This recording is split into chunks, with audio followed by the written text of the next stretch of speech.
Para el cumpleaños de mi mamá, le regalé un Lexus inservible, pero puso los ojos en blanco. Ni siquiera te alcanza para comprar uno nuevo, susurró mi tía, patética. Asentí, tomé las llaves y me fui sin decir palabra. A la mañana siguiente, mi teléfono no paraba de sonar, con docenas de llamadas perdidas que me suplicaban que lo desconectase. Pasé 9 meses ahorrando, eliminando todos los gastos innecesarios, sin vacaciones, sin ir de compras, sin salir a cenar. Incluso rechacé un viaje a México con un chico que me gustaba mucho porque no podía permitirme perder una semana de turnos.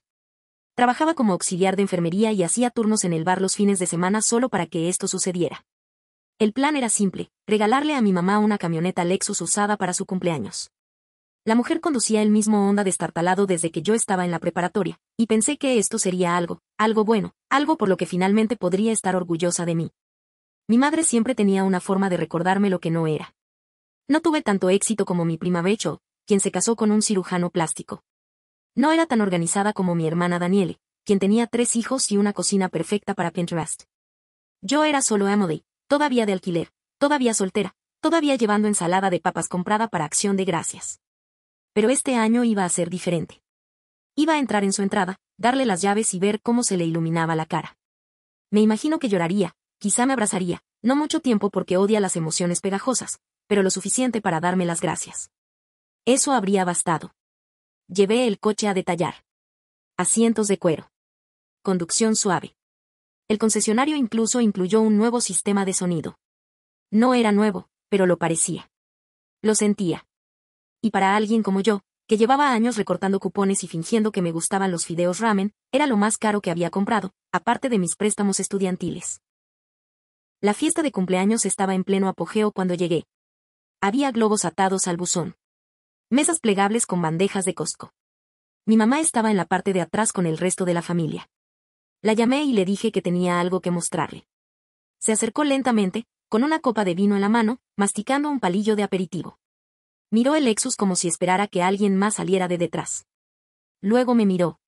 Le dije que era suyo. Bajó la mirada hacia el emblema y luego me miró a mí. ¿Ni siquiera te alcanzaba para comprar uno nuevo? Lo dijo sin vueltas. Ni siquiera con sarcasmo. Decepcionada. Como si le hubiera dado un guiso quemado. Detrás de ella, mi tía Beverly, quien una vez me dijo que mi voz era demasiado quejosa para un discurso de boda, se inclinó y murmuró algo patético. Ni siquiera intentó susurrar. Me quedé allí, sosteniendo las llaves. Nadie aplaudió. Nadie sonrió. Un par de primos intercambiaron miradas. Asentí. No dije nada. Pasé junto a mi mamá, me subí al Lexus y me fui. Nadie me detuvo. Nadie me preguntó a dónde iba. A la mañana siguiente tenía 19 llamadas perdidas. Luego 27. Entonces tenía 34 años. Mi teléfono era una máquina tragamonedas de arrepentimientos. Estaba teniendo una semana difícil. Que la pillaron desprevenida. Alguien, creo que mi tía, le escribió que la avergonzaste. Luego apareció una foto en el chat familiar. Mi mamá estaba sentada en el porche con la caja de regalo que originalmente contenía las llaves del Lexus, ahora vacía. Mirando hacia la calle como si alguien hubiera muerto. Entonces mi papá llamó. Rara vez llama. Sobre todo antes del mediodía. No contesté. Entonces apareció. Golpeando mi puerta como si el edificio estuviera en llamas. Casi no abrí, pero la curiosidad me ganó. Dijo que tenía que devolver el coche. Que no era ella misma. Que no se daba cuenta de lo que decía. Que lo quería ahora. Le pregunté qué había cambiado. Dijo que porque tu tío se ofreció a comprártelo y ella lo perdió. Dijo que era suyo. Empezó a gritar en medio de la cena.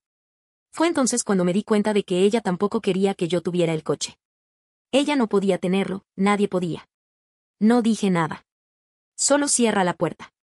Lo que pasó después no fue lo que nadie esperaba. Pasaron 2 días. No devolví las llamadas. No respondí a los mensajes que me rogaban que lo reconsiderara. No abrí la puerta cuando llamaron.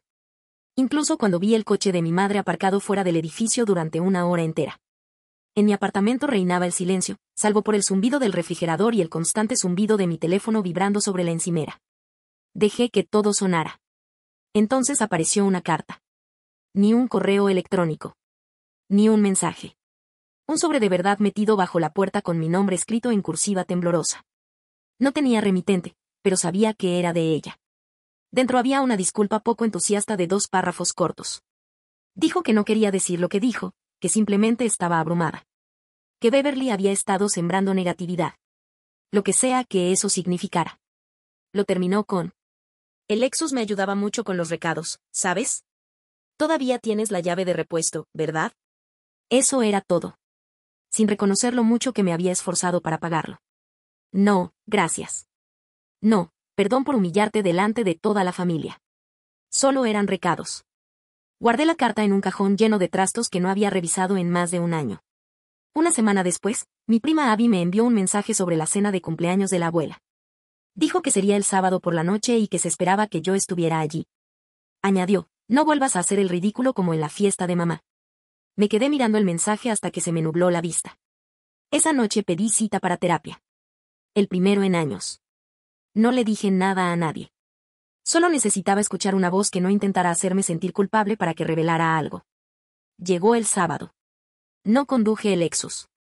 Tomé el autobús. Vaqueros de avión de guerra y una sudadera vieja. 2 horas, 3 transbordos y una caminata de 20 minutos después. Llegué justo cuando todos estaban a mitad del plato principal. En cuanto entré al comedor, todas las cabezas se giraron. Nadie me saludó. Mi madre me miró de arriba abajo y levantó su copa. Miren quién por fin se decidió a aparecer. Supongo que ya dejó de hacer pucheros. Alguien rió entre dientes. Y Beverly tosió en su servilleta como si fuera divertidísimo. No dije ni una palabra. Simplemente me senté en un asiento vacío al fondo de la mesa, junto al tío B. Me hizo un pequeño gesto con la cabeza y me deslizó un plato. La sala siguió adelante sin mí. Bromas. Vino. Charla informal. Más chistes. Entonces mi mamá empezó de nuevo. Esta vez más fuerte.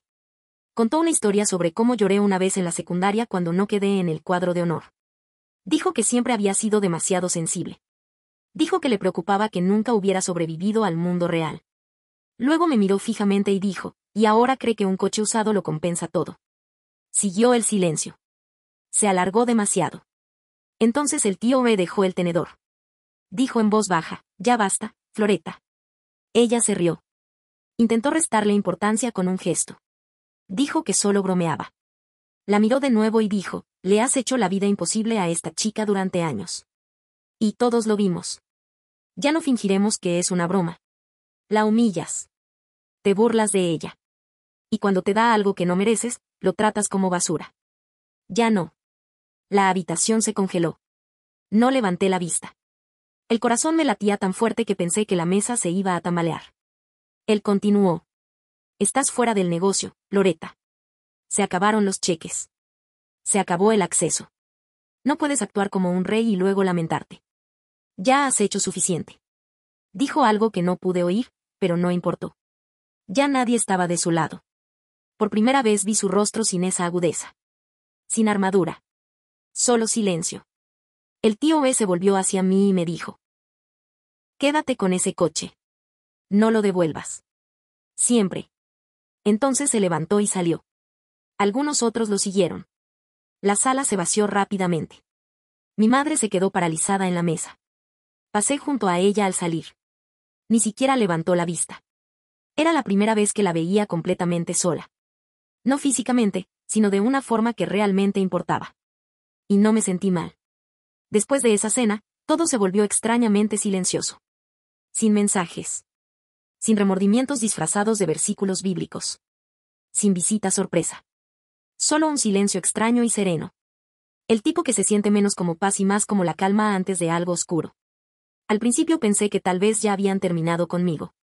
Tal vez finalmente me habían expulsado del círculo familiar. Y no puedo mentir. Una parte de mí esperaba que fuera cierto. Pero otra parte miraba el teléfono cada pocas horas, esperando a que se apagara el siguiente incendio. En cambio, todo se quedó en silencio. Seguí yendo a terapia. Todos los martes a las 6. Jenny, mi terapeuta, tenía una calma que te hacía sentir como si pudieras respirar. Le conté todo. El cumpleaños, el Lexus, la cena. Los años de ser la decepción. La chica que nunca llegó a la fama. Escuchó.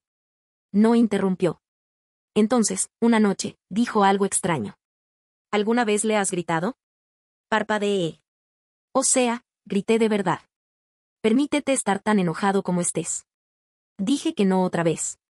Que no me criaron así. En mi casa, la ira no se expresaba. Se convertía en un arma después de unas copas de vino y frente a una multitud. Dijo algo que todavía recuerdo. Llevas tanto tiempo tragándote la voz. Ni siquiera sabes cómo suena a todo volumen. Primero la ignoré. Gritándole a mi madre. Le encantaría. Lo retorció para demostrar que era inestable. O dramático. O desagradecido. Todos los éxitos de siempre. Pero la idea no desapareció. Así que una semana después fui en el Lexus a su casa. No le avisé. No llamé. Solo aparecí. Los mismos gnomos de jardín. El mismo ángel de jardín desportillado. Abrió la puerta con su bata puesta y en cuanto me vio, apretó los labios. Me preguntó si estabas aquí por el coche. Le dije que parara. Pasé junto a ella antes de que pudiera decir otra palabra. Directo a la sala. El sofá aún tenía los cojines que le regalé hace 5 navidades. Esos que ella llamaba baratos delante de todos. Qué curioso cómo los conservaba. Me siguió y me preguntó si estaba bien, pero no porque le importara. Era como cuando uno pregunta si alguien está bien, solo para asegurarse de que no van a pasar vergüenza. Me quedé en medio de la habitación y le dije que se sentara. No lo hizo. Así que empecé a hablar. Dije que ya no seguiría fingiendo. Que le compré ese coche porque pensé que por una vez podría hacer algo lo suficientemente bueno para ella. Que tal vez me miraría y no vería una decepción. Le conté sobre los trabajos que hice. Las vacaciones que rechacé. Las noches que volví a casa demasiado cansado para estar de pie. También pude darle algo que nunca tuve de pequeño. Una victoria. Y ella lo despreció. Le dije que cada comentario sarcástico, cada mirada de desaprobación, cada cumplido ambiguo se había acumulado en mi interior durante años. Y finalmente llegué al límite. Ya no era su saco de boxeo emocional. Intentó cortarme el paso. Dijo que estaba actuando. Pero no paré. Grité. Más fuerte que nunca en mi vida. Le dije que me hacía sentir como una basura por el simple hecho de existir. Que hiciera lo que hiciera, buenas notas, expediente limpio, un maldito coche. Nunca fue suficiente. Porque no era bello. Por Daniele. O cualquier otra persona de la que pudiera presumir en la iglesia. Entonces dejé claro que ni siquiera sabía que lo había estado sosteniendo. Solía querer ser como tú. Ahora rezo para no acabar nunca como tú. Parecía aturdida. No culpable. Me quedé impactado por no estar haciendo mi parte. Salí sin esperar respuesta. No di un portazo. Simplemente me fui. Me quedé quieto en el coche un buen rato. Respirando. Me temblaban tanto las manos que se me cayeron las llaves 2 veces. Pero algo en el pecho me dolía. Nuevo. No es bueno. No es pacífico. Pero fue muy doloroso. Llegué a casa y me desplomé en el sofá. 1 hora después, Abby me envió un mensaje. Prendiste la mecha. Se está volviendo loca. No respondí. Pero a la mañana siguiente descubrí hasta dónde estaba dispuesta a llegar. Y esta vez no fueron solo palabras. A la mañana siguiente de gritarle, me desperté exhausta. No es el tipo de cansancio que se alivia durmiendo. Es el que se instala en los huesos después de años de contener la respiración. Apenas había dormido. Mi voz sonaba áspera. Todavía me temblaban las manos al pensar en cómo todo aquello salió de mí como fuego tras una fuga de gas. Pero por primera vez en mi vida adulta, no me sentía aplastado por la culpa. Eso duró hasta las 8:42 de la mañana. Porque fue entonces cuando mi teléfono empezó a vibrar. De nuevo, la primera notificación fue de Becho. No habíamos hablado desde Navidad, cuando me llamó muy emocional por llorar durante la cena. Solo envió una captura de pantalla. Era una publicación de Facebook de mi mamá. Publicada hace tiempo. Se lo contó a media familia e incluso a algunos de sus amigos del instituto. Lo contó todo, su dolor, su miedo, como su hija, con problemas mentales, había irrumpido en su casa gritando amenazas. Escribió que yo era violento. Que la había asustado tanto que no podía dormir. Dijo que vivía con miedo y que tal vez tendría que buscar protección legal. Y luego esta línea. Algunos niños nacen rotos. Hice todo lo que pude. Más de 100 me gusta. Llueve en los comentarios. Ánimo, Loretta. Siempre fuiste una madre maravillosa. Emily siempre ha tenido problemas, ¿verdad? Me quedé mirando la pantalla como si estuviera viendo la pesadilla de otra persona. La cantidad de gente que ni siquiera se molestó en preguntarme mi versión. Gente que conocía desde niño. Era como si me hubieran juzgado y condenado en un tribunal donde ella era juez y víctima a la vez. Pero eso ni siquiera era lo peor. 15 minutos después recibí un mensaje del tío B. Llámame. No.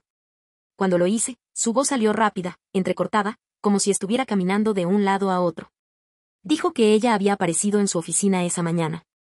Sin cita previa, simplemente entró y esperó fuera de su puerta como una estatua. Le dijo que la había humillado públicamente. Y que si no la volvía a poner en la nómina del negocio familiar, que técnicamente no había ganado en más de una década, haría públicas algunas historias viejas. Luego intentó delatarme. Dijo que si no me cortaba también, empezaría a difundir rumores sobre él. Luego fue más específica. Mencionó a una mujer llamada Heather. Una ex contable de hace años que, al parecer, dejó la empresa discretamente. Insinuó que, si hablaba con la gente equivocada, el nombre de B podría surgir de maneras que no le agradarían. Fue entonces cuando lo dijo. No es solo una Emily tóxica. Es peligroso. Me senté en el sofá en silencio mientras él seguía hablando. Dijo que ahora sabía que haberla dejado pasar todos estos años había sido un error. Que creía que con el tiempo se agotaría, pero que en cambio seguía encontrando nuevas coincidencias. Entonces dijo algo que no me esperaba. Ella ha estado intentando vender el Lexus. Dijo que ya había contactado a 2 concesionarios y a un primo con grúa, contándoles a todos la misma historia de que le regalé el coche y me emocioné. Pero que ya cambiaría de opinión. Dijo que el título estaba mal escrito, pero que lo tendría pronto. Me dijo que lo moviera. No, lo hice. Lo conduje por toda la ciudad y le pagué a un amigo en efectivo para que lo guardara en su garaje por el momento. Le dije que dijera que era suyo si alguien preguntaba. Le quité la matrícula y me fui con un coche compartido. Y para estar seguro, compré una caja fuerte para el título y la guardé en un banco. Pero el verdadero giro llegó 2 días después. Volví a casa de terapia y vi a un hombre sentado enfrente de mi edificio. De mediana edad. Gorra de béisbol. Sin teléfono. Simplemente estaba sentado. Observando. A la mañana siguiente estaba allí otra vez. Intenté no entrar en pánico, pero mi vecino lo confirmó. Sí, ha estado aquí todos los días de esta semana. No para de mirarte por la ventana. ¿Quieres que llame a alguien? No le contesté. Esa noche dormí con las llaves en la mano y una silla bajo el pomo de la puerta. Al día siguiente me atendieron. Una carta oficial de un bufete de abogados. Mi madre me demandó. Alegó angustia emocional. Dijo que le había regalado el Lexus y luego lo había robado. Dijo que no tenía vehículo para hacer recados, ir a la iglesia ni escapar de posibles amenazas a su seguridad. Afirmó que temía por su bienestar y que el coche formaba parte de un acuerdo tácito entre madre e hija. Adjunté capturas de pantalla de su publicación de Facebook, un mensaje de Beverly e incluso una declaración falsa de uno de mis primos que decía que había empujado a mi madre y destruido pertenencias familiares durante el incidente. Me senté allí con los papeles en el regazo y me reí a carcajadas. No porque fuera gracioso, sino porque era una locura. Estaba completamente descarrilado. No solo quería el auto. Quería tener la última palabra. Así que tomé una decisión. No iba a pelear con ella por el auto. Iba a pelear con ella por mí. Contraté a un abogado al día siguiente. Pensé que ahí se acabarían las sorpresas. Pero esa noche alguien llamó a mi puerta. Era mi papá. Y parecía que no había dormido en días. Cuando abrí la puerta y lo vi allí de pie, al principio no dije nada. Hacía años que no hablábamos mucho. Desde que se desvaneció silenciosamente tras el divorcio, como alguien que sale de una película antes de los créditos. No era un mal hombre, solo estaba ausente. Presente en fotos, no en la realidad. Ahora estaba allí, en la puerta de mi apartamento, luciendo más viejo de lo que recordaba. Sin sonreír. Nada de charlas triviales. Solo una carpeta bajo el brazo y una cara de alguien que guarda un secreto desde hace demasiado tiempo. Preguntó si podía entrar. Lo dejé. Se sentó sin esperarme y dejó la carpeta en mi mesa de centro. No la tocó. Se quedó mirándolo como si fuera a explotar. Entonces lo dijo, sé lo que hace tu mamá. Y debería haberlo parado hace años. No dije ni una palabra. Solo esperé. Se recostó y dijo que se había enterado de la demanda. No por ella, sino por B. Al parecer, habían vuelto a hablar en voz baja, desde aquella noche en la cena de la abuela. Dijo que había oído hablar del Lexus, de la publicación de Facebook, del tipo que estaba afuera de mi edificio. De todo. Luego me dijo algo que no esperaba. Ya había hecho algo parecido antes. No con un coche y un apartamento. En 2005. Un familiar se lo dejó en su testamento, pero no se finalizaron los trámites. Y antes de que se liquidara el patrimonio, lo puso en venta en Craigslist y el albacea casi la demanda. Mi padre dijo que ella lo manipuló todo como un malentendido y presentó a la familia como avariciosa y manipuladora. ¿Te suena? Entonces dijo las palabras que nunca pensé oírle decir: tu madre nos ha estado mintiendo a todos durante años. Pero sobre todo a ti. Abrió la carpeta. Dentro había copias de correos electrónicos y documentos fiscales de más de una década. Todos relacionados con el negocio familiar. Y todos demostraban que, mientras cobraba por su apoyo administrativo, no había trabajado ni una sola hora desde 2013. Dijo que B le dio copias y le dijo que hiciera lo que quisiera con ellas. Me las deslizó. Entonces me dijo algo que me dejó sin aliento. Se está arruinando, Emily.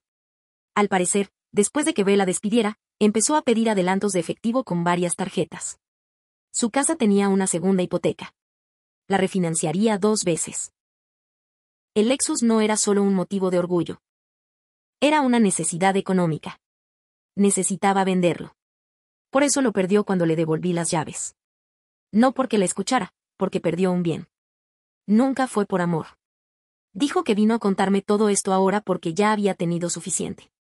Dijo que estaba dispuesto a testificar si el caso llegaba a los tribunales. Que admitiría públicamente que ella la maltrataba emocionalmente. Que había manipulado sus finanzas. Que ella usaba una moneda de cambio, como la culpa. Le preguntó por qué ahora. Hizo una larga pausa. Entonces dijo: porque cuando la vi arrastrar tu nombre por el lodo en internet, vi lo que solía hacerme a escondidas. Y te dejé allí con ella. Se levantó, caminó hacia la puerta y luego se dio la vuelta. No te merecías eso. Nada de eso. Después de que se fue, me quedé ahí sentada un buen rato. Luego tomé la carpeta y escaneé cada página en una unidad. Una semana después, mi abogado presentó una contrademanda. Acusaba a mi madre de difamación, intento de fraude y angustia emocional. Su equipo intentó desmentirme. Dijo que nunca perdería. Pero lo que no sabían era que ya no estaba solo. El tío B me apoyó. Mi papá firmó una declaración jurada. En Kosovo, sorprendentemente, se ofreció a escribir una carta sobre cómo siempre me habían tratado como el chivo expiatorio de la familia. Se fijó la fecha del juicio. Y entonces, algo sucedió. Mi madre desapareció. Literalmente. No se presentó a la mediación. Dejó de responderle a su abogado. Su teléfono se quedó sin señal. Beverly dijo que fue a un retiro espiritual en Sedona. Pero nadie la vio salir. Hasta una semana después, cuando la policía apareció en mi apartamento. Porque mi madre había denunciado el robo del Lexus. Y dijo que yo era el ladrón. Cuando los 2 agentes llamaron a mi puerta, lo sentí en la espalda incluso antes de abrir. ¿Sabes ese instinto que te invade cuando algo está a punto de romperse? ¿Ese pánico silencioso justo antes de una tormenta? Me preguntaron si era Emily Townsend. Dije que sí. Me preguntaron si tenía un Lexus RX 2018. Dije que sí. Luego me dijeron que mi madre lo había denunciado como robado. No lloré. No me inmuté. Les pedí que esperaran un minuto y volví con la carpeta que me dejó mi papá. Además del título original a mi nombre. Además de la factura de venta de mi póliza de seguro. Llevaba esos documentos a todas partes, como una armadura. Uno de los oficiales los revisó, llamó y, 10 minutos después, se disculparon y se fueron. Así, sin más. Pero no lo sentí como una victoria. Fue como una advertencia. No había ido a Sedona. No había encontrado la paz interior. Se había escondido para urdir un nuevo plan. Y esta vez usaba la ley para hacerme pasar por el villano. Le conté todo a mi abogado. Presentó una moción de emergencia para obtener una orden de alejamiento y aceleró el proceso por difamación. Nunca llegamos a juicio. Una semana antes de la audiencia, su abogado se retiró del caso. Nunca supe la razón completa. Pero según el tío Ray, mi madre había dejado de pagar sus honorarios legales. Afirmaba que estaba negociando la venta de su casa y que pronto se pondría al día. Pero no se vendió nada. Entonces vino el verdadero giro. Ray me llamó tarde una noche y me dijo que me había llamado. Suplicando. Al parecer, le había pedido que interviniera y mediara porque no podía permitirse perder. Incluso intentó hacerlo sentir culpable sacando a relucir viejos secretos familiares. Pero él ya no jugaba. Le dijo que la única mediación que conseguiría sería una orden judicial. Colgó. Y eso fue lo último que supimos de ella por un tiempo. Ni publicaciones ni llamadas. Ni siquiera Beverly sabía a dónde había ido. Fue como si se hubiera evaporado. Hasta que el mes pasado, Rachel me envió una foto. Dijo que no estaba segura de si debía, pero pensó que tenía derecho a saberlo. ¿Quién es mi mamá? En una zona deprimida. Cabello teñido de oscuro, rostro más pesado. Me subí a un Corolla oxidado con el parachoques agrietado y una plantilla. Sin Lexus. Sin casa. Sin orgullo. Solo una mujer que había rechazado a todos y finalmente se quedó sin culpables. Esa noche, estaba en el garaje donde había guardado el Lexus todo este tiempo. Pasé la mano por el capó. Pensé en venderlo.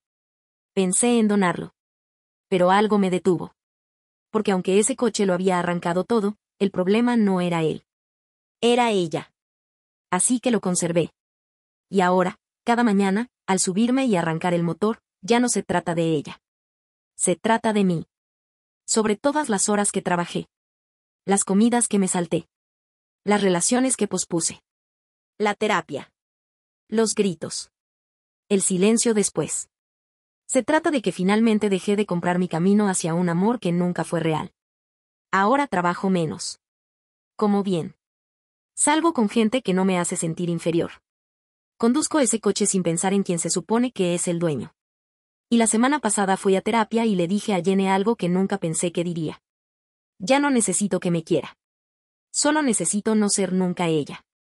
Y eso, de alguna manera, es suficiente.